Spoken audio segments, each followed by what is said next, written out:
Welcome in, everybody, to an episode of the Build a Bridge podcast. I am sitting here in Arlington, Texas, with the Faith Academy Baseball team. So we are going to go around the table here in the conference room, and everybody's going to say their name, introduce themselves, and then we're going to get into some good questions. So, Dylan, go ahead. Hi, I'm Dylan. I'm CT. I'm Wyatt. I'm Cash. I'm Kelton. I'm Josh. I'm Dylan with 2 L's. I'm Travis. I'm Caden Marcotte. I thought it was Marcotti. I'm Peyton. I'm Riley. I'm Michael. I'm Josh H. I'm Gage. I'm Anthony. I'm Garrett. All right. So that is the 2025 Varsity Faith Academy Knights baseball team. And we're here for it's not a tournament, it's the Final Four of the state championship in TAPS 1A, right? So we play today at 4 o'clock. And we're going to go out there and play our best and win. But before, we have nothing else to do, so we're going to do a little podcast here and interview the team. And to start off, I have a couple questions here. But the first question for you guys is, what makes this team culture different from others you've seen or played on or maybe even played against? What makes this team different from any other team that you've been on or seen or been around? I think what makes this team so special is the bond that we have with one another. Especially coming from a senior, I've been able to grow and get to know a lot of these guys. And I feel like part of the leadership that goes along with it is trying to make a bond with everybody, because baseball is just more than a game. I mean, it's like you said, it's a platform where you can minister and grow close to everybody. And at the end of the day, if we're not growing closer in Christ together, then it's failing. So I feel like what makes this team so bonded together is that we all have God on our side and we all care for each other. And it's like you said, we all link arms and we don't let each other fall. No matter how bad the game's going or how many errors we make, we always seem to dig down deep and come back and find it in ourselves. So I think y'all kind of proved that. Yeah, so I've been on a ton of travel ball teams, and especially one this last summer. But what's different from that is those travel ball teams, you're playing for yourself. But when we come here and we play school ball, we play for each other. I look at every guy in this room and I play for all of y'all. And I just think that another thing is we simply pray together. We don't pray for a look. We pray for God. We actually truly find it in ourselves to pray and spend time with each other and bond, like Dylan said, and just grow closer to the Lord together, not just for ourselves. I think big difference that I've seen from just playing in TAPS so far is coaching wise. You can definitely see where some of the coaches' minds are at. When we played Shiner, kid threw 120. That kid's arm's dust. It's done. What else? To bounce off what Dylan said and CT said is that that everybody on this team believes that God put us together on this team as brotherly love, and that the fact everybody believes that is what makes us closer and bond more. Love it, Marcotte. One thing from a coach's perspective, I just want to share. I have coached one or two other teams, and they were travel ball teams. But I can honestly say that y'all are probably the best group of kids to be coached. That we get to coach you guys. For the most part, y'all listen. Y'all are very coachable, and y'all take criticism pretty well, which is a big thing. Nowadays, people don't like criticism, so they kind of stay where they're at as far as progress-wise goes, But I can honestly say, getting to be a part of this team this year, y'all are very easily coachable, and y'all are a great group of kids, and I am blessed enough to be able to coach you guys. From this side of the room, want to say anything? I played on a lot of football teams when I was little, and I could definitely see a difference between us and the other team, because the other team was a lot mouthier, arrogant, a lot like that. But our team, we're just nice, calm, respectable. But the other team's arrogant. Coaching's not real good. They don't care about their kids and everything else like that. So something I've appreciated as a lower classman, the upperclassmen actually talk to us and bond with us. Because at public schools or just bigger schools, seniors don't care about freshmen and sophomores at all. But here, I just appreciate all the seniors and juniors, they actually talk to us. I can 100% vouch for that too. And sometimes I with being in youth ministry, I'll tell some of the upperclassmen or tell some of the freshmen just catch a ride with them. But I don't think, because looking at you guys are all so close, honestly, it doesn't really matter the grade y'all are in. We have 3 freshmen on the team, right? So, but being in a public school where there is seems like such a difference from lower classmen to upperclassmen. And I don't know what it is, if it's just an ego thing or whatever at public school. Hardy, I totally get what you're saying there. But it's cool to watch all you guys just blend together. Y'all are all in the same grade almost. Most of the time I even forget what grade you guys are in, because y'all are all so close and y'all bond so well together. So that's really cool to watch. Anybody else? You want to go to the next question? Oh, Garrett's got something. One thing that's so special about our team is our ability to grow. I've been on teams before where the team has stayed stagnant the whole season, hasn't gotten any better or even worse. And I felt like since game one, we've gotten better every single day, and I can just thank God for that. Yeah, 100%. Coaches, y'all want to say anything? Back to what Garrett said, that's for us, that's a determination to want to be better and want to be better for each other. I'd say probably one of my favorite things about playing on this team is we play with class. Like there's so many, especially in baseball, there's so many just arrogant and entitled people that play baseball, and like that is one of my biggest pet peeves. Like I hate that, and so I just love the way that we stay humble and classy through the game. No matter if we're winning, losing, or just straight up whipping up on a team, we still stay classy and there's no talking. We just play. I think one of the most impressive things is most of you guys have played on a team together since August. And usually by this time of the year, you're all getting on each other's nerves. You don't want to be around each other, but this really is a brotherhood. And you guys have, I mean, literally since August, you've been competing and practicing, and it's been rough, but you guys have stuck together, and you can still see the love is evident in each one of you. Because we're all sitting here right now together, and, we're not mad at each other, and we're not ready for the season to be over. We know there's a job to do, and there's 2 more games to win. And that's probably the most impressive, is that you guys really do care about each other. And that's rare today when it comes to kids your age. So that's been really fun to watch kind of from a distance this year. Another thing I want to say is that we're not boastful with our talents. Like we all know that Cash is going to Nelson, which is a blessing from God. And we know that Travis can hit a ball over the fence quite easily, but you don't see us bat flipping and going absolutely insane, or Cash walking out there being all arrogant, thinking he's something bigger than what he is. I think that's a huge part of what our team is that we all recognize that they're gifts from God and that we're humble towards it. Because the second that you start taking for granted what God gives you, he can take it away immediately. And I feel like that's what's made our team so successful, along with bonding together, is that we're humble with everything. Yeah, love it, Dylan. I say the one difference between select ball and here is the coaching. Y'all actually know Christ.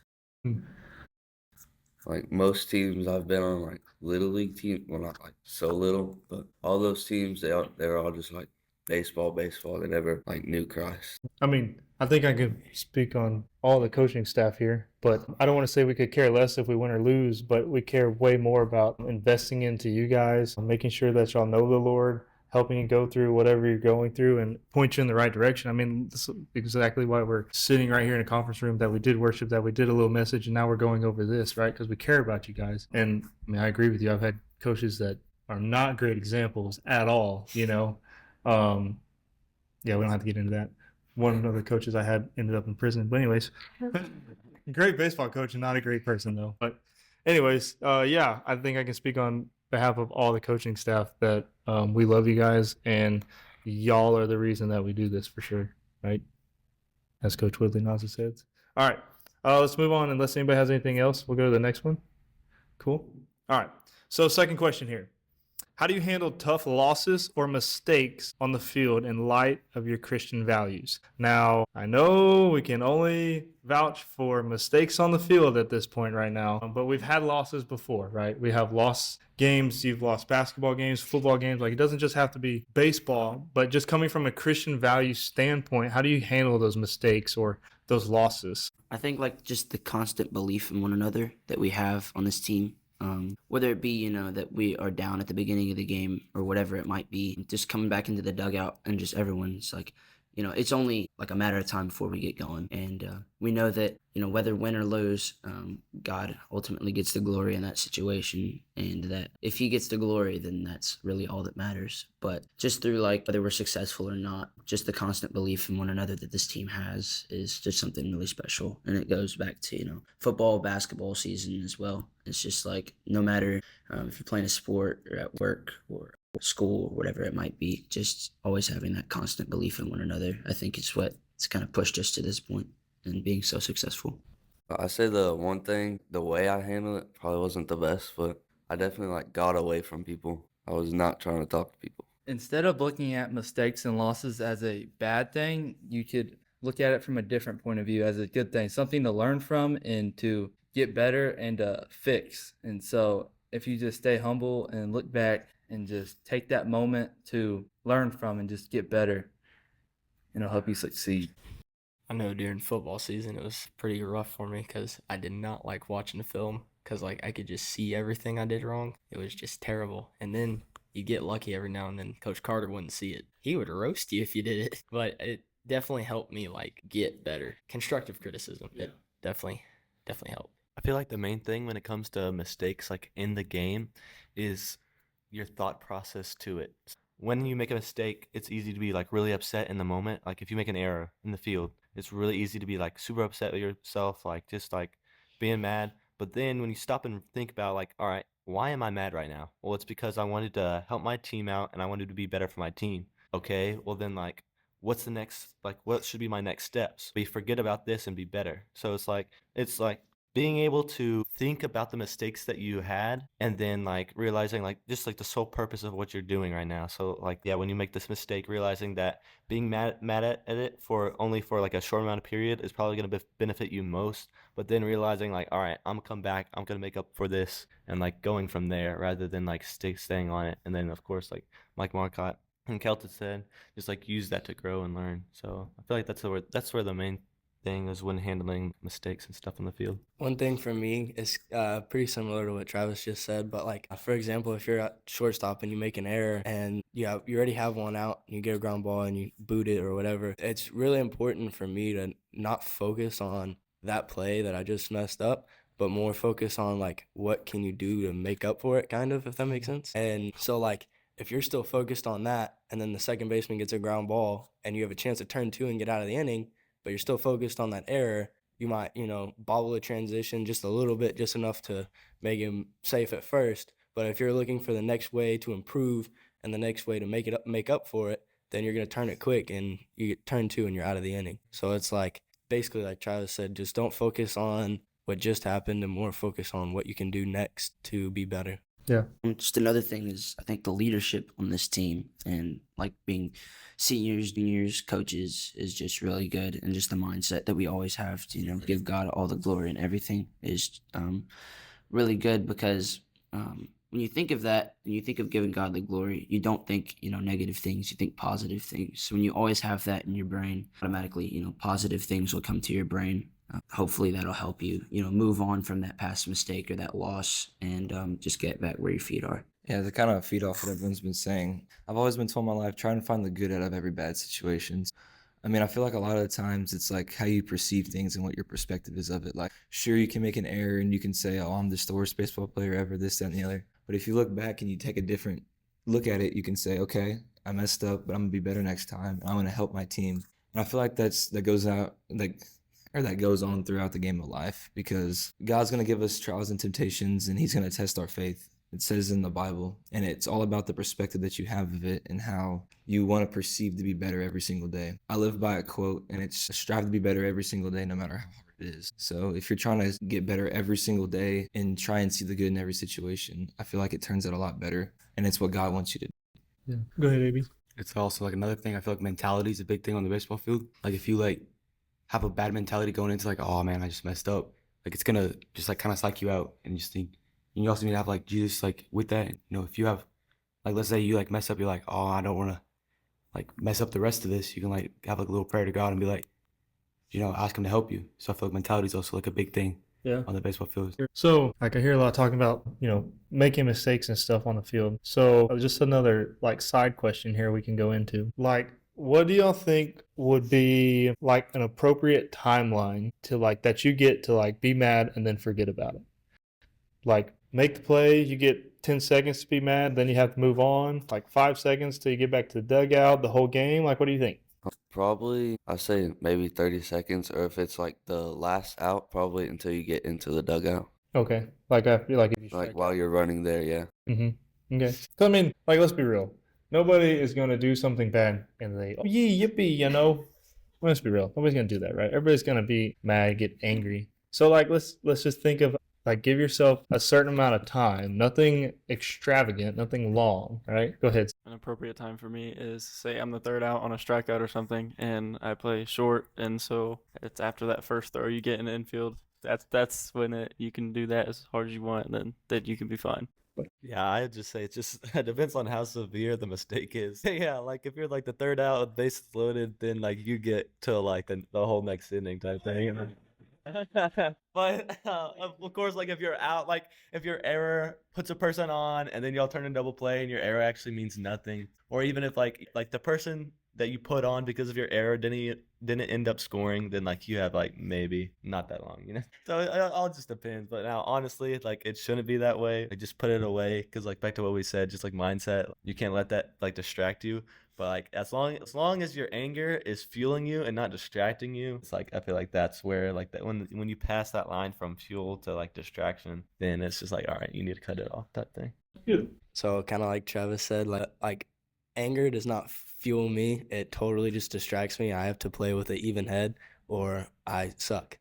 If I'm in the field and I make an error on a ground ball or whatever, I have until the play resets is like mine. If CT's pitching, once he puts his back foot on the rubber, it's next play. And I need to be thinking about what I'm doing next. I have until then to, all right, you suck. Now quit sucking. And then once he puts his foot back on the rubber, then it's clean slate and go back to work. Once I make a mistake on the field, I usually just put it to the back of my mind and don't think about it until I get back in the dugout. Then I analyze what I did wrong, and then I dog on myself. And then I get mad, and then I forget about it. So, like, Marcotte, back of your head, like, when you analyze it, is it more for, like, correcting and bettering yourself, or is it more dogging on yourself, I'm so terrible and this is what I did wrong? It equals itself out sometimes, but severity. Usually I just figure out a way to fix it, or if I can't figure it out myself, I ask somebody better than me, like Travis or Coach, like, how do I fix this mistake? And then I use that to go to the next play and correct myself. I like it. One thing, kind of a mentality that I was like, well, I never had it with baseball. I wish I did have it with baseball, but I have it with golf now. Like, golf's a hard game, and it can be very angry sometimes because you can play very bad and lose a lot of golf balls. But the mentality I have with golf is like, I don't get the right to be mad because I don't practice. So, like, I don't spend any time at the driving range. So when I go out and play for fun, like, I don't get to be mad. I just go out there and play. Like, if I suck, well, that's because I don't practice, right? So, like, if you don't practice at anything and then you end up not doing well at it, like, you don't get the right to be mad because you didn't practice that, right? I definitely do not have that mentality. If I'm going to do something, I want to be good at it. I don't want to just be like trash at it. Yeah, I mean, I don't think anybody strives to be trash at anything. Something that I do is like when I'm mad or something, it's like I play outfield, right? And of course, with our pitching, I maybe see like one ball a game. And half the time, it's just like a foul ground ball that comes to me. I'm like, oh my, I actually got something my way. So I'm just sitting there kind of bored the whole game, but I mean, still locked in. Basically, something I'll do is, just mid-game, since there's nothing really else to do except for watch them pitch, to just pray to God about it. If, I forget how many outs there are and I almost overthrow Cash at the mound. I may, Half the could be a scoreboard behind me. And so, yeah, I mean, something like that, I just pray to God that, don't get yelled at too much by Coach Woodley. So I just got to hang out on the other side of the dugout. No, I'm kidding. But, pray about it.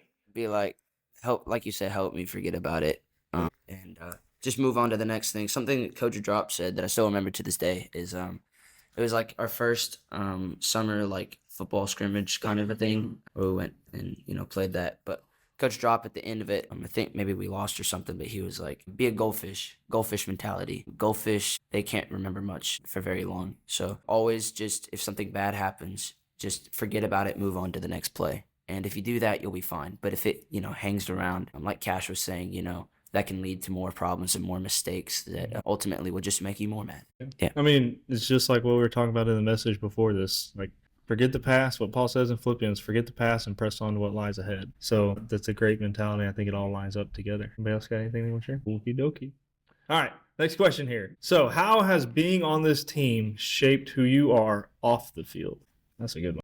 How to treat people, Got a lot of people on this team who are really good at treating people. And so you basically learn off of how they treat others, and then you go on your day-to-day treating people how, God tells you to treat people. So I feel like doing that and just having a character that people remember, like, I look up to Travis all the time, like how he carries himself after a hard moment or just in general, like in a day-to-day life, whether it's school or just on a baseball field. Just seeing how he carries himself and try to model after something like that. Huge. Wow. Nobody has anything else. I use what I learned on the field, off the field, on how to correct my mistakes in life, to step back and don't get too angry and just learn off of what I've done wrong. And it just really helped me get further in life and succeed. But one thing for me, well, two things. But first, for one, it's helped me a lot. Not necessarily this team specifically, but just baseball as a sport. Kind of like I said earlier, just like forgetting mistakes and moving on. Learning that in the game of baseball has helped me to learn to like replicate that off the field, kind of like Marcotte was saying. Just like flush it and move on, go to the next thing, and just like remember to like keep your mind on the bigger picture and not just the small things that you mess up, if that makes sense. And then two is like it's helped me to learn how to be a leader, because like I'm a senior, so I kind of have to be somebody that everybody can look up to. I'm supposed to be able to lead everybody. Like it's helped me. It's not that hard on the field for me, but it's helped me to try to replicate that off the field and to try to live a life that other people can like strive to be like that, if that makes sense. Yeah, I don't know why, but I feel like baseball, like the sport of baseball, it's like gives you way more time in practice and in games to just think a lot. So that can be either like really helpful, like to where you're able to like plan out like, all right, if the ball comes to me this way or that way, I know what to do, type thing. But it also, like, at least in practice, it gives me like way more time to like reflect and think about like how the day went, how I just treating other people, and how like my actions like had an effect on them. So it's like I feel like it's way more like philosophical during baseball, just like because I just like think all the time. It's kind of weird because so now I would say during baseball season, I'm able to think and my thoughts are a little bit more clear and just like think about, I just have more time to reflect. So, I mean, it's easier to correct those mistakes when you have way more time to think about it compared to like a sport. Like I feel like in football, in practice, we were always making jokes and it's like, it's a lot of fun. It's like, go, go, go. And I'm always thinking about, all right, like let's get better. Like I'm on the grind. And so like, it's a little bit different. So like there's pros and cons to both of like being full speed, like rapid pace, like always getting better.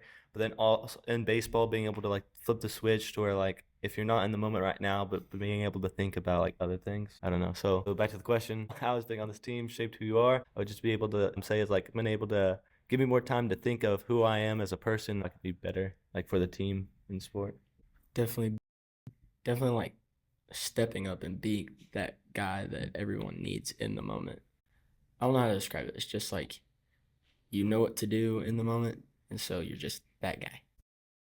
Baseball has taught me to control my emotions. Like during football season, I usually use my anger on the next play and to hit the person in front of me the hardest I can. And so baseball, you really can't do that. You gotta just push the anger down and just try to even it out, or even pray about it and just give it to God. And that's helped me through life. Like if I'm in an angry moment, I just give it to God, and He'll help you with all your emotions at the time, instead of just focusing on the person in front of you and trying to hit them as hard as you can. One thing I'll say on how being on this team has shaped who I am and not on off the field. I messed that up, whatever. Anyway, it's just how to carry yourself. If you strike out or you make a couple errors and you come back to the dugout, hanging your head, and you're just like being like the mood killer, not only does it kill you, but it kills the rest of your teammates. I guess the biggest takeaway is like whenever things go wrong in life or whenever things go wrong on baseball, you just got to look at the flip side and try to find the good in every, like I said earlier, the good in every situation, and just try and be there for everybody that you can. Because you don't want to bring the rest of the team down, or let's say in life, bring your family down, your friends down, or anything like that, just because you're having a bad day or you're having a bad game or something like that. You always want to try and be the inspiration that somebody needs. Yeah. One thing Coach Woodley told us is he told us we could pray in the middle of the game, pray while we're out there on the field in the middle of the game. So I actually took that and I prayed before every at bat. I pray to God to give me the strength. He is my guidance. He is my wisdom. Lead me down the path that He wants me. And it's actually helped a lot on and off the field. Heck yeah. Something that Dylan said, is the word good. I listened to like a little like clip, like the Jocko Willink podcast that says like, good, which I think is a really good like motto. It basically, means, whether no matter what could happen to you in life, the worst of the worst or the best of the best. God always has a plan for you in your life, and that plan is a perfect plan. We might not know what it is at the time. We might be confused. We might be mad. But, if we strike out in the game, but, the next guy steps up, that was his time to shine, not ours. So I think that that's just a really good, motto to live by, is that no matter what the plan might be, it's always God's plan. So it's always, a perfect plan. Just anything that could happen in our life should be good. We should just say good and move on. Also, another thing for me is like learning how to know who's around you and who's looking at you, if that makes sense. Because it's very common to like think about your teammates around you and like helping them and trying to be an example for them. But one thing that recently I've been working on a lot is being an example for the other team. It's like I've always just like hated the other team and I just want to see them fail. And like kind of like Marcotte said, like in football, like I want to see how I can get this kid out of the game. How can I get him on the bench, like hurt? Like I hate this kid. So I've had to, this season specifically, I've been working on, sounds a little weird, but loving the other team and trying to be an example for them. Cause like when I go into a baseball game, I like talk a lot, especially when I'm catching. I talk to all of the batters. And so like there's always some that I'm like, dang, that guy's actually pretty chill. Like I like that guy. Like I've been focusing on trying to be that guy, but not just being someone who's there like, he was nice, I liked him, but also someone they're like, dang, he's actually like, you can see the love of Christ in him. Like you can see how much he loves God and how he wants to be like, he wants to be that guy that you can go to, if that makes sense. Yeah. And like not just trying to beat the other team, but also trying to show them God through the way that you carry yourself. So not only doing that for your team, but also for the other team. That's good. I've never thought about that. All right. Anybody else? This left side of the room over here is a little quiet, except for Gage. All right. Next question. So, who has had the biggest influence on your life as a Christian athlete? It could be a pro Christian athlete, your mom, dad, a coach, a friend. Let's just talk about everybody's got an influence on their life, I think. So let's just talk about who has had an influence on your athlete career, basically. All right, so kind of jealous of this year's freshmen. They have some of the best seniors, in my opinion. Now, because my freshman year, I had Noah and Luke for football, and they were seniors. They were seniors. Hey, they were good people. They were good people. I wouldn't call them my greatest role models as much as say Travis or Cash was this year for football, or and last year, my freshman year with Travis, it was Travis and Cash. They've just been phenomenal. Definitely used some of their philosophies in my daily life, and it's just helped. I gotcha.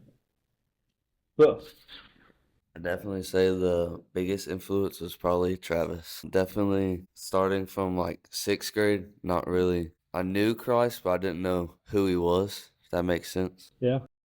And then starting at a Christian school and Travis just coming up to me and speaking who Christ is, just as a 6th grader, is kind of cool. I'd say Hunter, because, I've lived with him growing up and just watching him play baseball. In my mind, I was like, I want to be like him. So just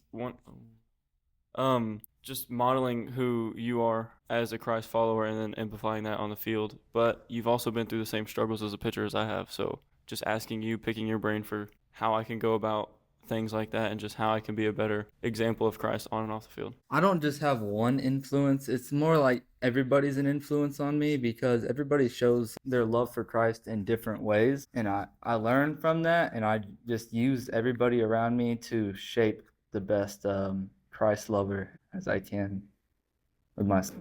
Okay. Yeah, kind of going on what Marco was saying. I feel like this whole team has been a good influence on me. Just being a freshman, I feel like everyone has given a positive influence just on and off the field. Even just in the regular school, I feel like everyone had a genuine connection, not just on the field with friends. I feel like it's just everywhere with friends. Mm-hmm.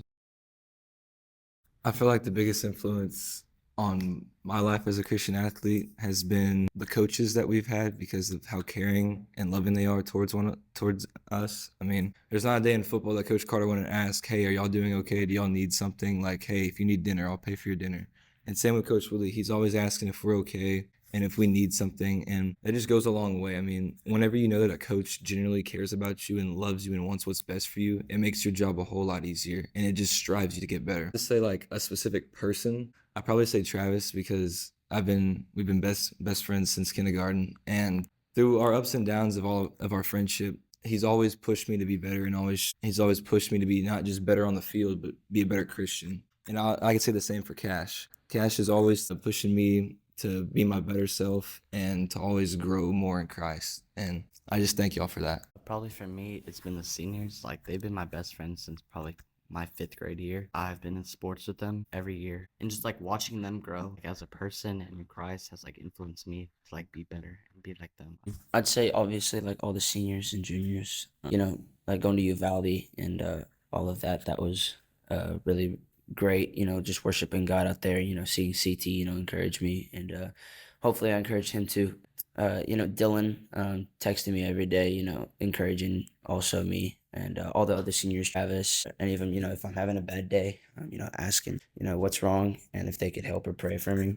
But, taking it out of school, someone that I look up to, he's one of the basketball players on the Magic, but his name is Jonathan Judah Isaac. But his story is basically, whenever they were doing all the Black Lives Matter stuff and kneeling to the national anthem, he was like one of the only guys in the whole NBA who, stood up for what he believed in and stood up for the flag. And, he got, still stood up for what he believed in. And I feel like, for him doing that, he got more praise in hindsight now than all the hatred that he got at the moment. And just, trying to apply that to my life, no matter the situation, whether I might be, timid or shy to, talk about God, but not being ashamed of the gospel, kind of what, Paul talks about in 2 Timothy, is just, not to be ashamed of the gospel no matter the moment or what you believe in the moment. So I feel like, I look up to him too. Earlier I said everybody is an influence on my life, and I would also just like to point out one main person is Dylan Oliveris, my best friend. He's a good influence. He's been there with me my whole life, and he just knows right from wrong, and like he's like a good influence to look off of because he's just a good influence on me because he loves Christ, and I want to be more like him.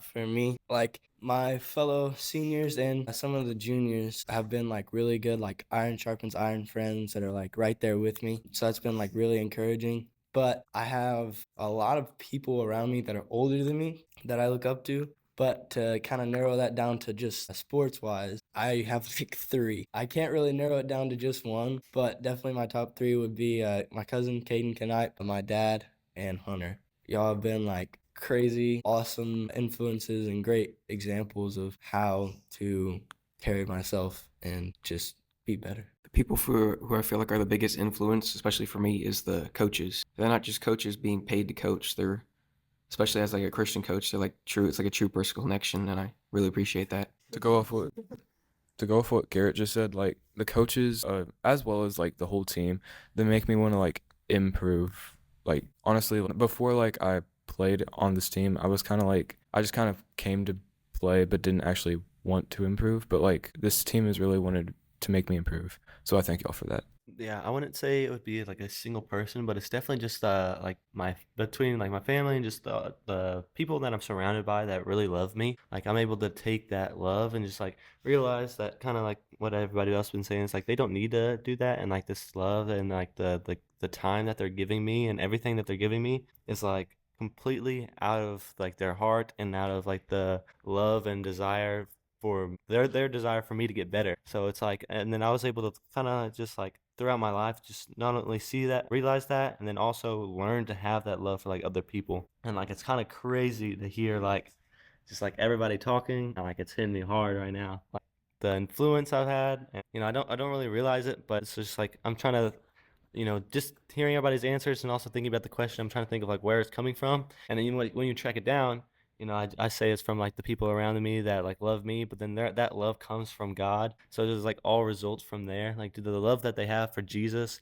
is able to like display on me. Then I'm able to realize that love, realize where it's coming from, and then also learn to love like the people around me. And like Stark said, I've known these guys, like I don't know a lot of y'all. Like some of y'all not, some of y'all, a lot of y'all I have, like since junior high. I've had some like really funny moments, some really sad moments. Like I'm telling you, like some like deep talks, like everything. So like it's crazy to be here and hear the influence that I've had, but it's all because of the love of God. You know, it's so like to see that the chain it's been down from like the people around me to now me, and then the love that I have for y'all and the love that y'all have for me. You know what I'm saying? So it's really cool, and so y'all as like the team, y'all are my biggest influence, and just the people around me. I mean, it's really everybody. But I guess the thing that connects all of them is the love of Jesus. So I guess you could say, Jesus. So yeah. Kind of off topic to kind of go off of what Gage had said earlier about standing up for what you believe. One big thing that I've had to learn is don't change who you are for the world, but change who you are for Christ. And I'll give an example. I mean, we all know that I tore my knee my junior year, but before that, I'm not proud to say it, but I was arrogant. I was prideful. I thought I was whatever my ego had told me. And it took me tearing my knee and realizing that whenever you feel so broken down and so hopeless, that God's there and so are your friends, and they're there to change you. And I did a lot of praying about it. And I would say that God's changed me I know that God's changed me for the better. And I couldn't thank all these people in this room and everyone who's helped me through everything to help me change. But just like a life lesson to take away from it is just, I mean, since you're a Christian, you're obviously going to face backlash. Like that's what the world wants you, or doesn't want you to do. The world wants you to feed into its evilness, and Satan wants to tempt you and wants you to feed into what he wants. But don't change for the world. Change for Christ and grow in him and grow in his faith, and steer away from the evils in this world, no matter how tempting it may be. I feel like my biggest influence is definitely Jesus Christ. I feel like he has put me here for a reason,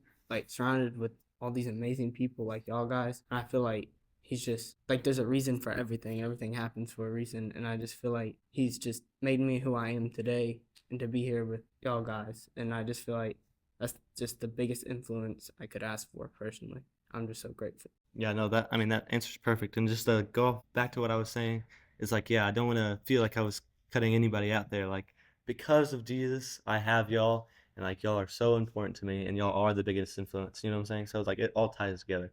So like I could name every single one of y'all out if y'all wanted me to, but like obviously I don't think we want that. But yeah, so like if you feel left out, don't. And like if you want to, like, come to me type thing, I could probably tell you like how much I love you, but it's because of Jesus. So like exactly what Dylan was saying, it's because of Jesus. He has us here for a reason. I think everybody answered there. Yeah, that's cool.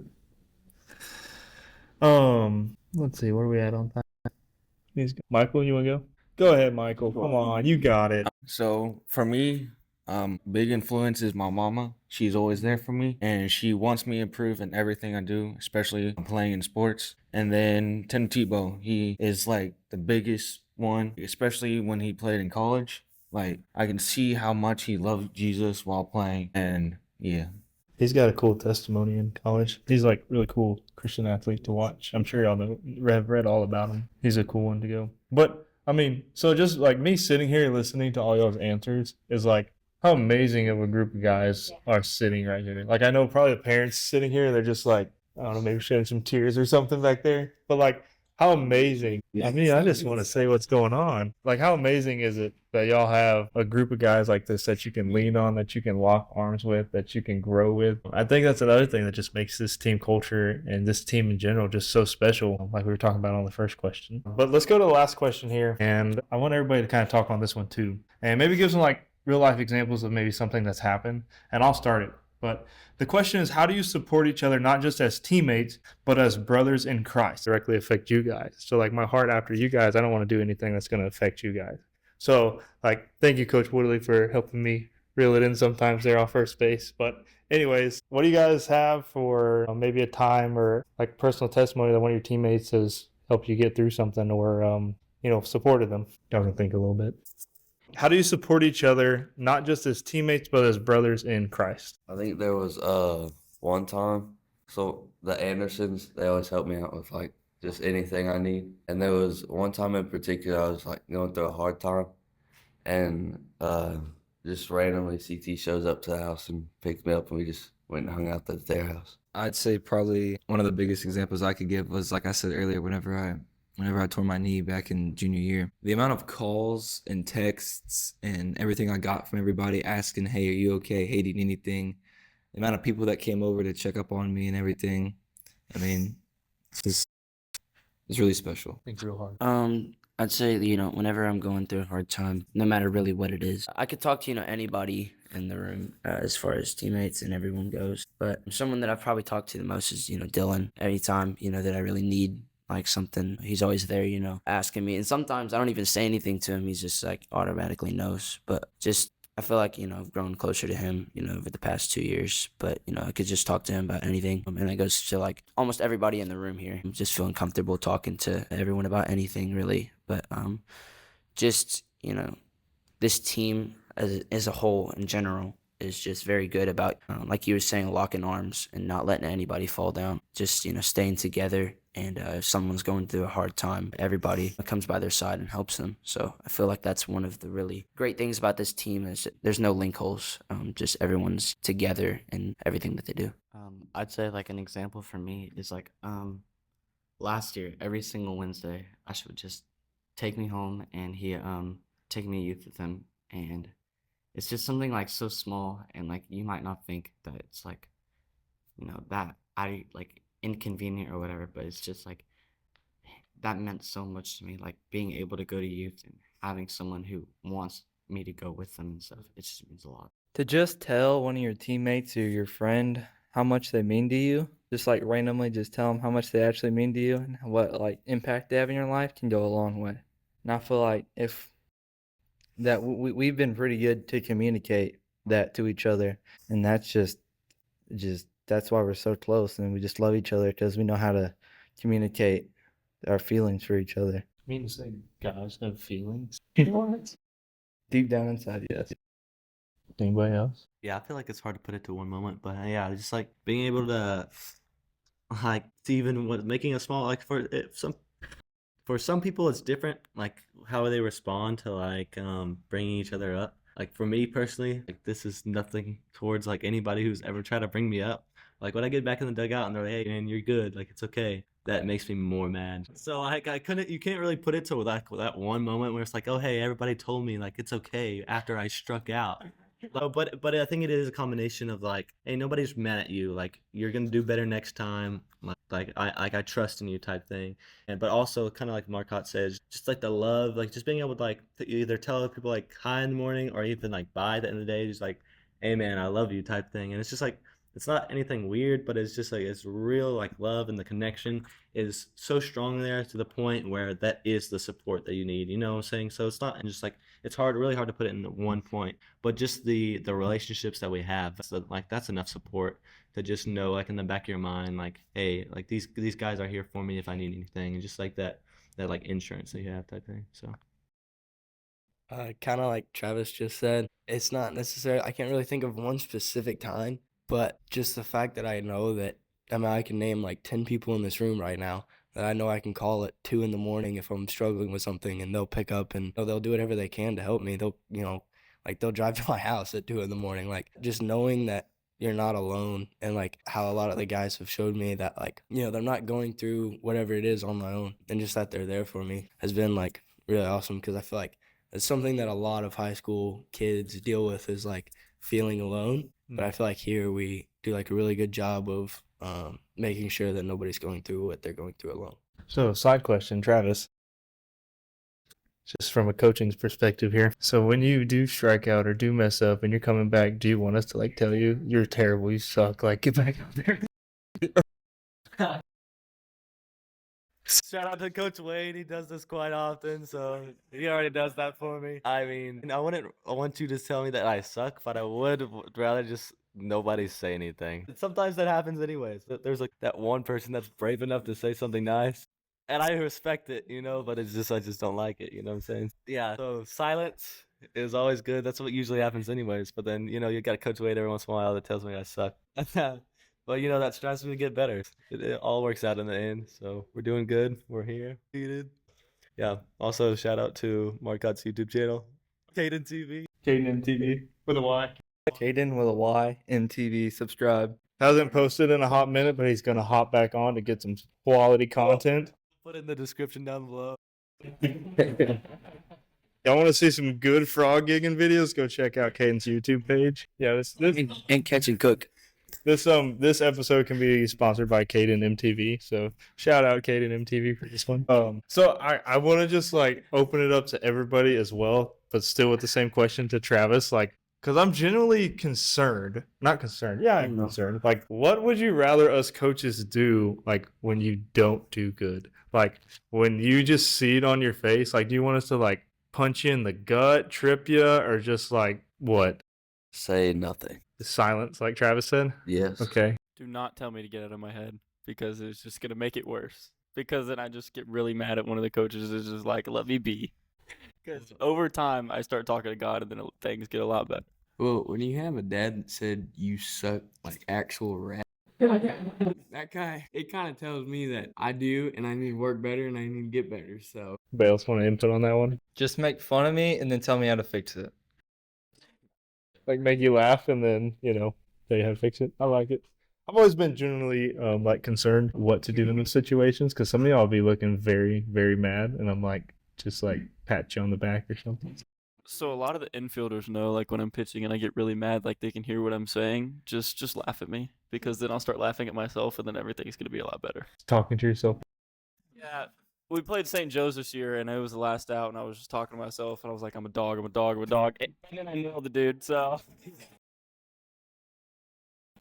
and the next day I walk in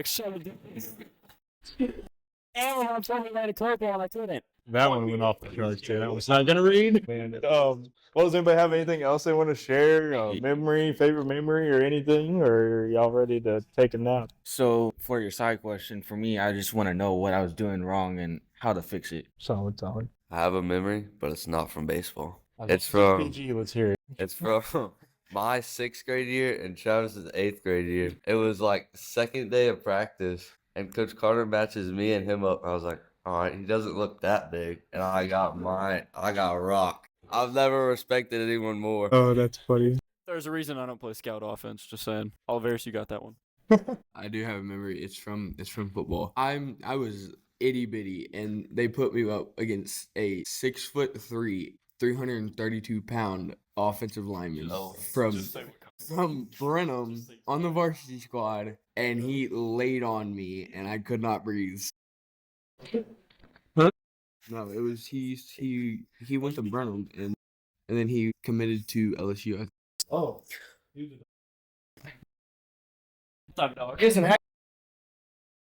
Well, I guess y'all don't have anything to share. Oh, AB, go ahead. I have a memory for football. I think Caden and Wyatt will know what this is. Zebra. Yeah, that one hurt pretty hard. Zebra. It was a chop block into a side swipe. So.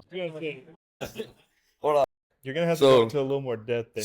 AV, he was talking a lot of mess. So, Caden, me and him teamed up, and I told Caden just lay behind him, and I pushed him over.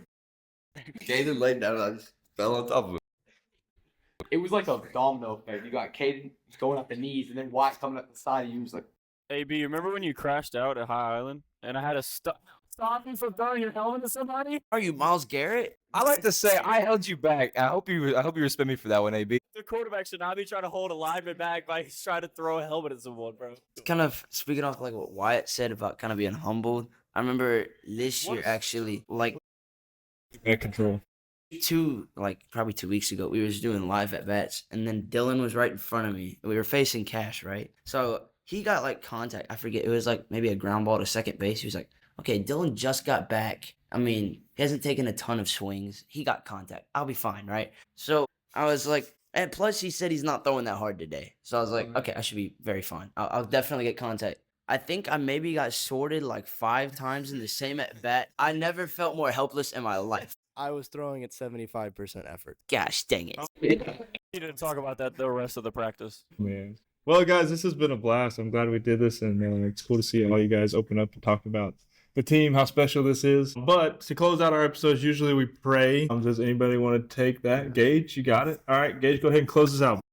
All right, but dear God, thank you for today. Thank you for this opportunity just to, talk as a team over things that ultimately just point to you, God, and your graciousness and your love and your compassion on us. God, thank you for allowing us to be in this position today, just for the chance to advance to a state championship, and just all the hard work that we've put into this whole season, just to advance to this point, and just your love and fruition throughout it, God. I just pray that we play hard today. I pray that there'd be no injuries. I pray that but ultimately you just get the glory in every situation today, God. Whether we do bad and don't want to be talked to, or if we do good and we are just happy and couldn't give you more glory, God. I just pray that you'd get it in every circumstance, win or lose. I pray and thank you for Hunter and doing this for us in this podcast, and I just pray that we just not take anything for granted today, and we just play for you and play hard. Thank you for everything that you've given us, God, and we love you and want to serve you. In Jesus' name, amen. Amen. Well, shout out to Caden MTV for sponsoring the episode, and we'll catch you guys next time.